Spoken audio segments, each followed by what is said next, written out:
માફિયાઓ મુદ્દે વિધાનસભામાં વિરોધ જોવા મળ્યો। કોંગ્રેસના ધારાસભ્ય વિમલ ચુડાસમાએ મુદ્દો ઉઠાવ્યો। ગૃહમાં પત્રિકા સાથે વિરોધ દર્શાવાતા વિધાનસભા અધ્યક્ષની ટકોર।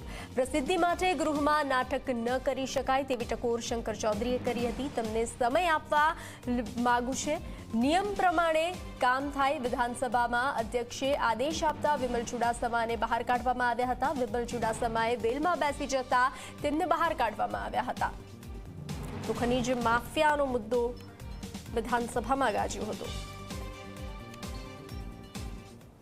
જ્યારે મારે પ્રજાના આશીર્વાદ હોય અને પ્રજાના અને સોમનાથ દાદાના આશીર્વાદ હોય ત્યારે મારે હાઇલાઇટની જરૂર નથી। એના માટે તો સાચી વાત હું બોલવા ટેવાયેલો છું અને સાચી વાત બોલવા માટે હું કોઈથી રોકાઈશ નહીં અને રોકાવાનો પણ નથી। હવે આગળની કામગીરી શું રહેશે તમારી? આગળની કામગીરી એવી રહેશે કે જો હજી પણ આનાથી કોઈ ખનીજ અધિકારીઓ અને ત્યાં ખાડા માપવામાં નહીં આવે તો હું ત્યાં પણ ઉપવાસ ઉપર બેસી શકીશ અને હું જનતા રેડ લોકોને સાથે રાખી અને જનતા રેડ પાડવાનું છે। છતાં પણ એ વસ્તુ ઉપર ખનીજ માફિયાઓને નહીં પકડવામાં આવે, એને ખાડા નહીં માપવામાં આવે તો હાઈકોર્ટ દરવાજા ખખડાવીશ।